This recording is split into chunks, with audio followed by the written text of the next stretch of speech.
Hello and welcome everyone. मेरा नाम है अंकित मिश्रा और आप देख रहे हैं विधान बायोलॉजी के आज इस वीडियो सेगमेंट में मैं आपसे बात करने वाला हूं सीवेज ट्रीटमेंट प्लांट के बारे में। दोस्तों, अगर मैं बात करता हूं सीवेज ट्रीटमेंट प्लांट को लेकर के तो ये एक बहुत ही इंपॉर्टेंट वीडियो है, क्योंकि एनसीईआरटी के अंदर सीवेज ट्रीटमेंट प्लांट का पूरा एक बड़ा सा टॉपिक है, जिसके अंदर पूरी मैकेनिज्म बताई गई है और उसी से जुड़े हुए बीओडी वगैरह भी बताए गए हैं कि बीओडी क्या होता है। तो आज यहाँ के इस वीडियो सेगमेंट में आपसे बात करने वाला हूँ कि आखिर ये जो आप देख रहे हैं सीवेज ट्रीटमेंट प्लांट ये क्या होता है। तो बहुत ही शॉर्ट वीडियो में आपको जो है समझाने की कोशिश करूंगा, ताकि आपकी पूरी प्रोसेस जो है वो खत्म भी हो जाए और आपको ये टॉपिक समझ भी आ जाए बहुत ही कम वक्त में। तो सबसे पहले देखिए, यहाँ पे जो सीवेज ट्रीटमेंट प्लांट है जो बहुत ही ज़्यादा सिंपल प्रोसेस होती है, बहुत मुश्किल प्रोसेस होती है। सबसे पहले इसके एप्लीकेशन की तरफ थोड़ा सा नज़र डाल देते हैं। जैसा कि आप सब जानते हैं कि जो ऐसे नदियाँ होती हैं जो बेसिकली शहर के काफ़ी पास होती हैं और वो हमारे आस्था से जुड़ी होती हैं, तो उनके बगल में जो अर्बन एरियाज़ होते हैं या जो शहर के एरियाज़ होते हैं, और इंडिया में लगातार अर्बनाइजेशन हो रहा है। लगातार अर्बनाइजेशन होने से बहुत ज़्यादा पॉपुलेशन शहरों की तरफ जा रही है। रिजल्टेंट शहरों के अंदर पॉपुलेशन बढ़ने से वहाँ पे जो बहुत सारा जो वेस्ट प्रोडक्ट है, वेस्ट मटेरियल है, वो बहुत ही ज़्यादा शहरों के अंदर इकट्ठा हो रहा है। बहुत सारे लोग ऐसे भी होते हैं जो अपने टॉयलेट या फिर जो है वेस्ट प्रोडक्ट जहाँ पे भी रिमूव करते हैं उसे सीधे अपने सीवर लाइन से कनेक्ट कर देते हैं, जिससे बहुत सारा जो वेस्ट होता है वो डायरेक्टली डंप किया जाता है सीवर में और वो सीवर के रास्ते से पहुंचता है नदियों में, जो कि काफ़ी ज़्यादा नुकसानदेह हो सकता है और बहुत सारी बीमारियों का वेक्टर भी हो सकता है। तो मेरे कहने का मतलब ये है कि इसी प्रॉब्लम को फिक्स करने के लिए गवर्नमेंट ने जो है जगह जगह पे सीवेज ट्रीटमेंट प्लांट बनाए। बहुत सारे सीवेज ट्रीटमेंट प्लांट ऐसे भी हैं जो प्राइवेट रन करते हैं, जिनमें बड़ी बड़ी कंपनियां जो हैं कॉन्ट्रैक्ट देती हैं ऐसे सीवेज ट्रीटमेंट प्लांट को, जिनसे बहुत सारा कचरा जो है वो बाहर निकलता है। खैर, यहाँ पे अभी मैं जो आपको फाइनली जो बात बताने वाला हूँ कि आखिर ये सीवेज ट्रीटमेंट प्लांट की जो प्रोसीजर होती है वो कैसे परफॉर्म की जा रही है। तो उसके पहले मैं आपको बता देता हूँ, इसीलिए एप्लीकेशन बताना ज़रूरी होता है कि सीवेज ट्रीटमेंट प्लांट की ज़रूरत पड़ती क्यों है। पहले बात तो मैं बता दूँ कि सीवेज ट्रीटमेंट प्लांट जो जितना छोटा आपको ये दिख रहा है इस डायग्राम के अंदर, उतना छोटा ये नहीं होता। इसका एक बहुत बड़ा एरिया होता है। आप ऐसा समझ लीजिए कि अप्रॉक्स 300-400 मीटर का भी एरिया, कभी कभी 500 मीटर का भी एरिया हो सकता है। तो काफ़ी बड़े एरिया में ये बनाया जाता है और जिसमें कैपेसिटी के हिसाब से कि आप कितना बड़ा आपका शहर है उस हिसाब से यहाँ पे वाटर को प्यूरिफाई किया जाता है। तो अब सीधे हम आ जाते हैं अपनी प्रोसेस के ऊपर। सीवेज ट्रीटमेंट प्लांट में बेसिकली हम इसको 2 स्टेजेस में जो है वो कंफर्म करते हैं, और मैं आपको बताऊंगा कि सीवेज ट्रीटमेंट प्लांट की जो मैकेनिज्म है वो अलग अलग सीवेज ट्रीटमेंट प्लांट की कभी कभी अलग होती है, क्योंकि हर तरीके की बहुत सारे तरीके के रिएक्टर्स होते हैं, मशीनें होती हैं, सबके फंक्शन करने का जो तरीका होता है वो अलग अलग होता है। यहाँ पर मैं जो तरीका लेकर के आया हूँ वो एनसीईआरटी से काफ़ी ज़्यादा मैच करता है, क्योंकि मेरा पहली चीज़ यही होता है, पहली प्रायोरिटी, फर्स्ट प्रायोरिटी होती है कि आपको एनसीईआरटी की बातें सबसे पहले बताई जाएं। तो यहाँ पे एनसीईआरटी के हिसाब से अगर मैं चलता हूँ तो सीवेज ट्रीटमेंट प्लांट में जो है वो 2 चीज़ें सबसे ज़्यादा इंपॉर्टेंट रोल प्ले करती हैं। Number 1, primary treatment. आप ध्यान रखेंगे कि जो प्राइमरी ट्रीटमेंट होता है और सेकेंडरी ट्रीटमेंट होता है, उनमें से प्राइमरी ट्रीटमेंट में कौन कौन सी स्टेजेस आती हैं और सेकेंडरी ट्रीटमेंट में कौन कौन सी स्टेजेस जो हैं वो शामिल हैं। तो सबसे पहली बात, सीवेज ट्रीटमेंट प्लांट जो होता है वो 2 स्टेजेस में हम कंफर्म करते हैं। नंबर 1 जो होता है वो होता है हमारा प्राइमरी ट्रीटमेंट। क्या होता है? नंबर 1 होता है हमारा प्राइमरी ट्रीटमेंट होता है और नंबर 2 होता है हमारा सेकेंडरी ट्रीटमेंट। तो सबसे पहला होता है प्राइमरी ट्रीटमेंट और नंबर दूसरा होता है हमारा सेकेंडरी ट्रीटमेंट। प्राइमरी ट्रीटमेंट के अंदर हम लोग क्या देखते हैं? प्राइमरी ट्रीटमेंट के अंदर हमें देखने को मिलता है कि यहाँ पे आपको रॉ सीवेज देखने को मिल रहा है। रॉ सीवेज क्या है? जो भी वेस्ट वाटर हम लोग सीवर लाइन से जो है, इस वाले जगह की मैं बात कर रहा हूँ। सबसे पहले जो भी वाटर शहर का जो भी गंदा पानी है या फिर वेस्ट वाटर है, अब शहर के गंदे पानी में क्या क्या हो सकता है, जैसा कि आपको पता है, मैंने अभी आपको बताया कि बहुत सारे लोग अपने टॉयलेट वगैरह को भी सीधे सीवर में डंप करते हैं, जिससे बहुत सारे अमाउंट में जो है उनके घर के फीकल मटेरियल्स और बहुत सारा जो अदर मटेरियल्स भी वेस्ट प्रोडक्ट है वो भी, गोबर, गाय को लोग वहाँ पे धुला रहे हैं इन सब जगह पे गाय वगैरह को या भैंस वगैरह को, तो वो एक अलग।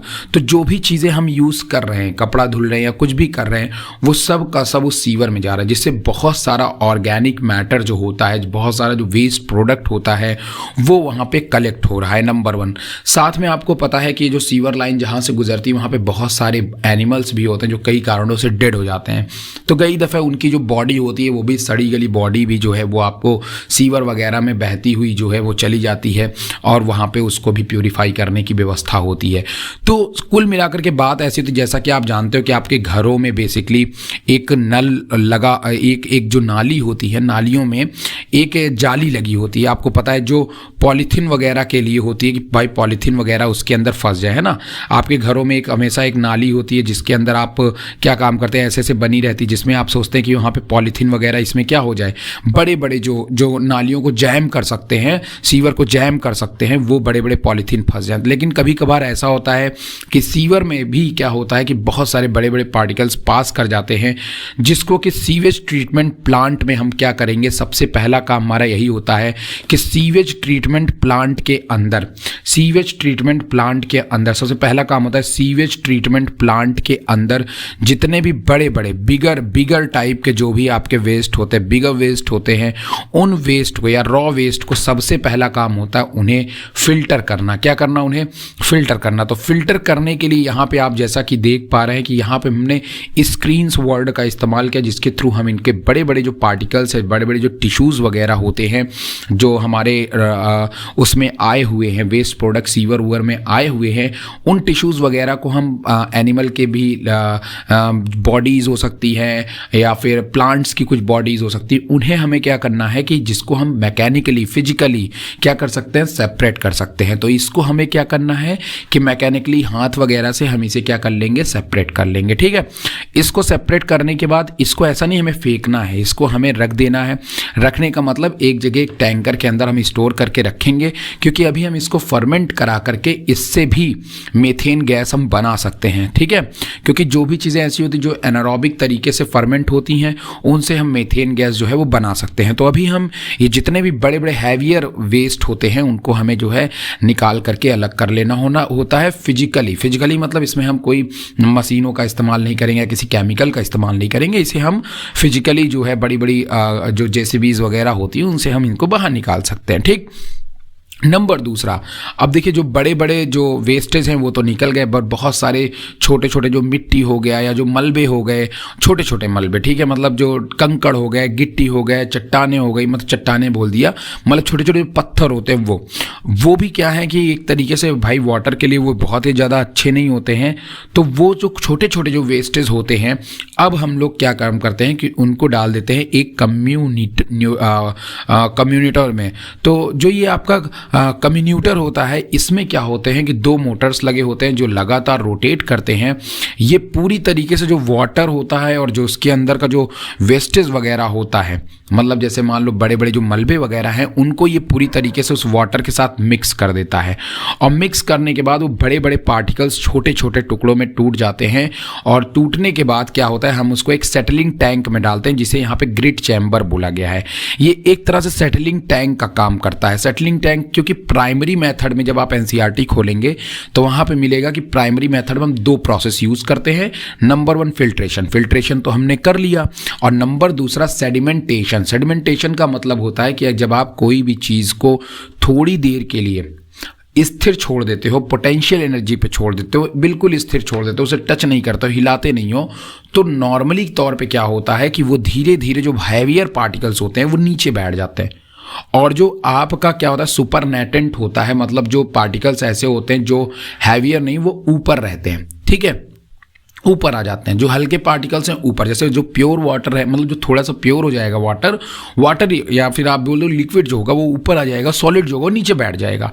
तो यहाँ पे सेम यही होता है, जितने भी ग्रिड्स होते हैं या जो छोटे छोटे जो मलबे होते हैं वो नीचे बैठ जाते हैं, और यहाँ पे जो वाटर होता है, अभी भी वाटर आप देखिए ब्राउन कलर का है, ये प्योर नहीं है। ठीक है ना, तो अभी भी ये गंदा होता है, इसके अंदर बहुत सारा ऑर्गेनिक मैटर होता है। तो प्राइमरी में हम केवल सेडिमेंटेशन नंबर वन फिल्ट्रेशन कराते हैं, बड़े बड़े वेस्टेज को अलग करते हैं, नंबर दूसरा सेडिमेंटेशन कर लेते हैं। ठीक है, सेडिमेंटेशन के बाद ग्रिड को हम इसको अलग कर लेते हैं। अब ये जो ग्रिड डिस्पोजल हमने अलग किया, हम इसको भी नहीं फेंकेंगे, हम इसको भी यूटिलाइज करेंगे। देखिए जितने भी वेस्ट, देखो सीवेज वेस्ट का मतलब ये होता है ना कि जो वेस्ट है आप उसको फेंकिए मत, आप उसको अलग मत करिए, मतलब अलग कर दीजिए वाटर से उसको, लेकिन उसको अपने यूज़ में और भी ला सकते हैं।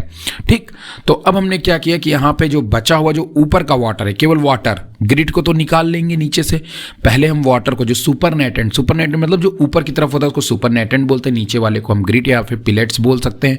सुपरनेटेंट वाटर को हम लोग अलग कर लेंगे। अभी इस वाटर में भी बहुत सारा मलबा होता है, स्थिर छोड़ेंगे इसको थोड़ी देर के लिए प्राइमरी क्लैरिफायर में डाल करके।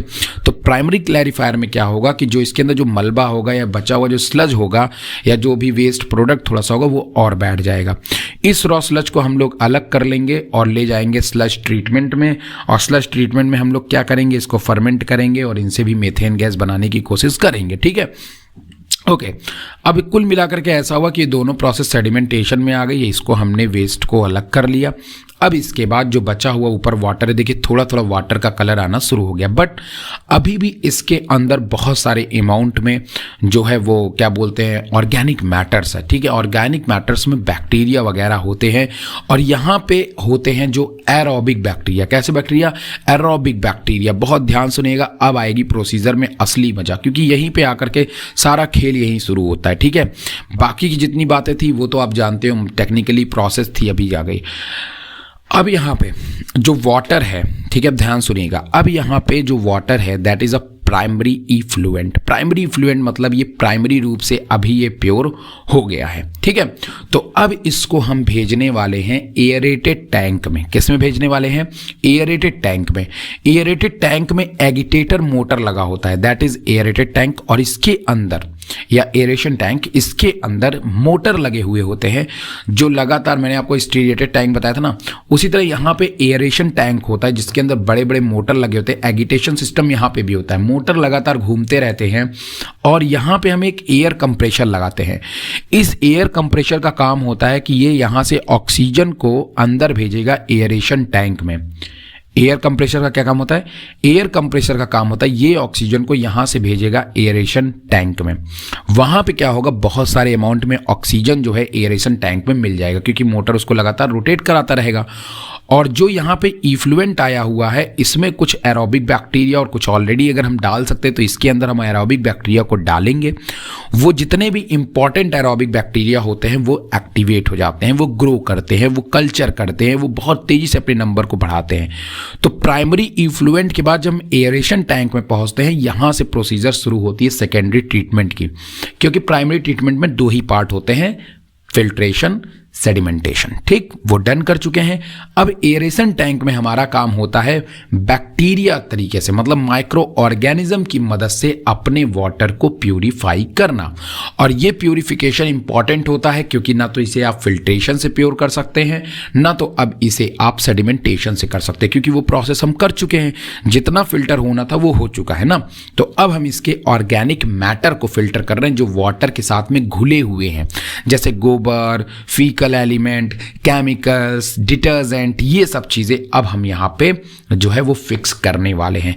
तो इसके लिए हम यहां पे यूज करते हैं क्या? इसके लिए हम यहां पे यूज कर रहे हैं ऑक्सीजन को। तो ऑक्सीजन जब जाता है तो यहां पे aerobic bacteria will be grow, वो ग्रो कर जाएंगे, और ग्रो करते ही क्या काम करेंगे, दीज एरोबिक बैक्टीरिया क्या काम करेंगे कि जो इसमें के ऑर्गेनिक मैटर होते हैं, these organic matter are harmful for human. सबसे पहला काम, वो बहुत ही टॉक्सिक सब्सटेंसेस होते हैं, और इन टॉक्सिक सब्सटेंसेस को ऑक्सीजन के मदद से, सबसे पहले वो ऑक्सीजन को एरोबिक बैक्टीरिया लेंगे, वो ग्रो करेंगे, और फिर उसके बाद इसके अंदर के जितने भी ऑर्गेनिक मैटर हैं उनको जो है डिटॉक्सिफाई कर देंगे या फिर उसे ऑक्सीडाइज कर देंगे। और जैसे ही वो ऑर्गेनिक मैटर ऑक्सीडाइज होता है तो मैं आपको बता दूं उससे रिलीज होती है ऑक्सीजन। क्या रिलीज होती है? Oxygen and water. और यही oxygen and water increase the water oxygen level. वो क्या काम करेगा, जब यहां से ऑर्गेनिक मैटर को, फिर से ध्यान सुनिएगा, हमने यहां से ऑक्सीजन दिया, राइट। हम जब यहाँ से ऑक्सीजन देते हैं तो इसके अंदर मौजूद जितने भी एरोबिक बैक्टीरिया होते हैं they will be activated, they will be replicated, multiply होते हैं, और फिर उसके बाद इसके अंदर के जितने भी ऑर्गेनिक मैटर्स होते हैं उन्हें वो ऑक्सीडाइज कर देते हैं, मतलब किल नहीं, खत्म नहीं करते, उन्हें वो उनके फॉर्म को क्या कर देते हैं, चेंज कर देते हैं। और उनके फॉर्म में चेंज हो जाने से जो डिटॉक्सिक एलिमेंट्स होते हैं ऑर्गेनिक मैटर से दे कन्वर्टेड इनटू जो टॉक्सिक एलिमेंट होते हैं वो कन्वर्ट हो जाते हैं डिटॉक्सिक एलिमेंट में, और बदले में जो है जो चीज़ निकलती है वो निकलती है ऑक्सीजन। मतलब कि सारे ऑर्गेनिक मैटर जो हैं वो ऑक्सीडाइज हो जाते हैं, और ऑक्सीडाइज होने से यहाँ पे एरेशन टैंक में जो प्राइमरी इफ्लुएंट वाला वाटर आया है वो वाटर जो है उसके अंदर ऑक्सीजन का लेवल बढ़ जाता है। और चूंकि यहाँ पे बहुत सारे अमाउंट में अदर माइक्रो ऑर्गेनिज्म जो हार्मफुल चीज़ें होती हैं वो मारी जाती हैं, जिससे यहाँ का बायोलॉजिकल ऑक्सीजन डिमांड कम हो जाता है। बायोलॉजिकल ऑक्सीजन डिमांड जितना ज़्यादा कम होगा वाटर उतना ज़्यादा अच्छा होगा, हेल्दी होगा हमारे लिविंग ऑर्गेनिज्म के लिए, ठीक है। तो ऑर्गेनिक मैटर के खत्म होने से यहाँ पे बायोलॉजिकल ऑक्सीजन डिमांड जो है वो कम होता है, जिससे कि ये वाटर बनता है ज़्यादा प्यूरिफाइड। ओके, अभी भी ये वाटर पूरी तरह से प्योरीफाई नहीं होता है, क्योंकि अब इसके अंदर जब एरोबिक बैक्टीरिया ग्रो करते हैं तो एरोबिक बैक्टीरिया ईस्ट के साथ में मिलके एक फ्लॉक्स बना लेते हैं। क्या बना लेते हैं बेटा? फ्लॉक्स बना लेते हैं। ये आपके एनसीईआरटी में एक लाइन लिखी हुई है, उस लाइन को मैं आपको बस बताना चाहूँगा कि होता यूँ है कि यहाँ पे इसमें मौजूद जो हम यहाँ पे बैक्टीरिया को एरोबिक बैक्टीरिया को ग्रो करा रहे थे ना, यही बैक्टीरिया प्लस फंजाई इसमें जो होती हैं वो आपस में मिलके कॉलोनी बना लेती हैं, जिसको हम बोलते हैं फ्लॉक्स। क्या बोलते हैं? फ्लॉक्स। और यही फ्लॉक्स जो है वो ऑर्गेनिक मैटर को ऑक्सीडाइज करता है। Is that clear? अब आपको बात समझ में आ गई होगी ना। तो यही आपके जो फ्लॉक्स होते हैं, यही वो फ्लॉक्स होते हैं जो आपके रिएक्शंस को ऑक्सीडाइज कर रहे हैं एरोबिक वे में, ठीक है। तो अब यहाँ पे जब ये एरोबिक वे में इसको ऑक्सीडाइज करेंगे तो ऑक्सीडाइज करने के बाद जब पूरा वाटर प्योरीफाई हो जाएगा देन हमें क्या होता है कि सेकेंडरी क्लैरिफायर में डालते हैं, क्योंकि ये बैक्टीरिया फंजाई भी हमें नहीं चाहिए वाटर में ना, इसे भी तो हटाना है। तो यहाँ से हम क्या काम करते हैं कि थोड़े देर के लिए सेटलिंग टैंक के अंदर फिल आते हैं और इसको थोड़ी देर के लिए वाटर को छोड़ देते हैं, तो ये फ्लॉक्स जो है वो नीचे बैठ जाते हैं। इसमें से कुछ फ्लॉक्स को, क्योंकि फ्लॉक्स हमारे लिए जरूरी है, they are important for purifying our water, ठीक है। तो ये जरूरी होते हैं एरेशन टैंक में, बिना फ्लॉक्स के ऑर्गेनिक मैटर ऑक्सीडाइज नहीं हो सकते, ठीक। तो ये जो फ्लॉक्स हमने बनाया हुआ है ना, जो हमने ऑक्सीजन दे के इनको ग्रो कराया हुआ है, इस फ्लॉक्स के थोड़े अमाउंट को हम लोग वापस भेज देंगे प्रोसेस को रिटर्न। देखिए यहाँ से हमने फ्लॉक्स को थोड़ा सा कलेक्ट किया और इस स्लज या इसको स्लज भी आप बोल सकते हो, इस फ्लॉक्स को हमने दोबारा भेज दिया एरेशन टैंक में, ताकि अगर फिर से जब पानी आए तो हमें फ्लॉक्स बनाने की ज़रूरत, फिर से बैक्टीरिया डालने की ज़रूरत ना पड़े। उसी बैक्टीरिया एरोबिक बैक्टीरिया को फिर से हम इसी के अंदर डाल देंगे, ठीक है। सिंपली समझ में आया ना। उसी एरोबिक बैक्टीरिया को देखिए हम डाल रहे हैं, तो जरूरी नहीं इसमें एरोबिक बैक्टीरिया है, क्योंकि ऑलरेडी हम एरोबिक बैक्टीरिया इसके अंदर डाल रहे हैं, ठीक। और कुछ निकाल लेते हैं और कुछ इसमें से जो है हम क्या कर लेते हैं, निकाल लेते हैं। जो ज़्यादा फ्लॉक्स होता है भाई, ज़्यादा बैक्टीरिया और वायरस यीस्ट अगर ग्रो कर गया है तो थोड़ा सा इसमें से निकाल लेंगे और थोड़े से जो बैक्टीरियाज हैं और यीस्ट है उनको हम लोग दोबारा कर देंगे, ताकि जब फिर से पानी प्योरीफायर के लिए आए तो वो फिर से फ्लॉक्स जो है यहाँ पे अपनी रिएक्शन परफॉर्म कर दे। तो रिएक्शन क्या थी एरेशन टैंक में? ऑक्सीजन को लेना है, उसके बाद जितने भी इसमें के ऑर्गेनिक मैटर है उनके फॉर्म को चेंज करना है, और फॉर्म को चेंज करने के बाद आपको उनको डिटॉक्सिफाई कर देना है और बदले में ऑक्सीजन को बढ़ा देना है, ठीक।